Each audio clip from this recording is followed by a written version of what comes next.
প্রিয় ভিউয়ার্স, দেশ এবং প্রবাসী সকল ভাইদের জন্য সুন্দর একটি ভিডিও নিয়ে চলে আসলাম। তাই সুন্দর এই ভিডিওটি এবং গ্রামের এই পরিবেশটি দেখতে হলে দেখতে থাকুন আমার পুরো ভিডিওটি।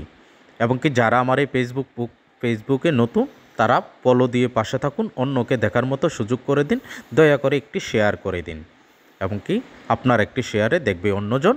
আপনাদের ভালোবাসা নিয়ে গিয়ে যাব অনেক দূর। তাই আপনাদের ভালোবাসা চাই বেশি বেশি। আশা করি চেষ্টা করব সবসময় আপনাদেরকে নতুন নতুন ভিডিও দেখানোর জন্য। প্রিয় ভিউয়ার্স, দেখতে থাকুন।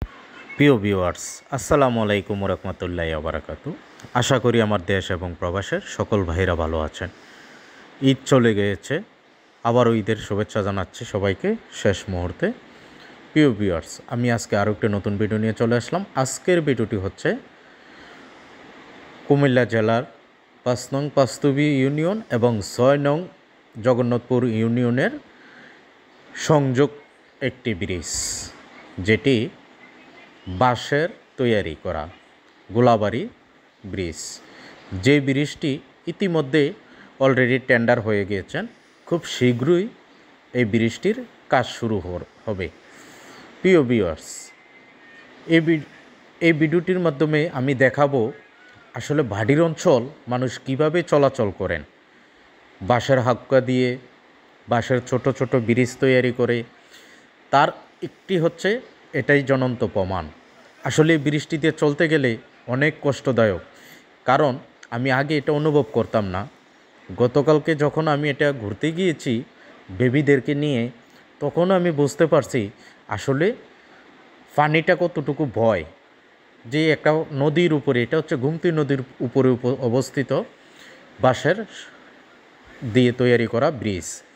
এই ব্রিজটি দিয়ে আমি এত আস্তে আস্তে হেঁটে গিয়েছি যা আমি খুব প্রচুর পরিমাণে ভয় পাইছি।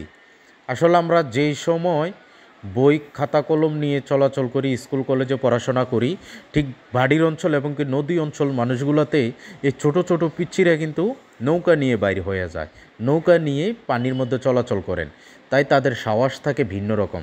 তারা হয়তো এই ব্রিজটা চলে যেতে পারবে 1 থেকে 2 মিনিটের মধ্যে, কিন্তু আমার এই জিনিসটা পার হইতে, এই বাঁশের ব্রিজটা পার হইতে মিনিমাম 15 মিনিট সময় লাগছে। কারণ আমি এতটা ভয় পাইছি এই বাঁশের এরিয়াটাতে।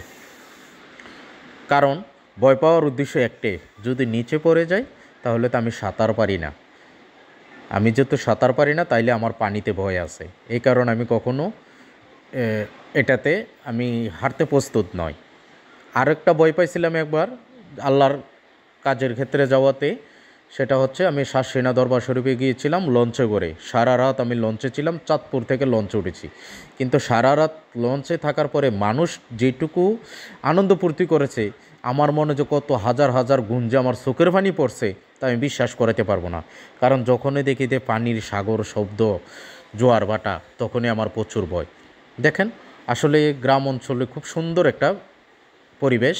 তাই আমি এই ভিডিওর মাধ্যমে আপনাদেরকে সুন্দর পরিবেশটি দেখানোর চেষ্টা করলাম।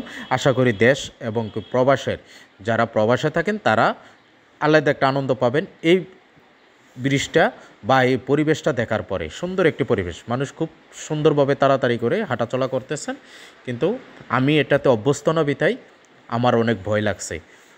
তাই প্রবাসী ভাইয়েরা আশা করি আমাকে লাইক কমেন্ট শেয়ার করবেন। আপনাদের জন্য আমি নতুন নতুন গ্রামের পরিবেশ তুলে ধরতে চেষ্টা করব। আশা করি আপনারা বিদেশ বসে গ্রামের পরিবেশ দেখতে পারবেন, নিজের দেশকে দেখতে পারবেন। সেটুকু দেখার জন্য আমাকে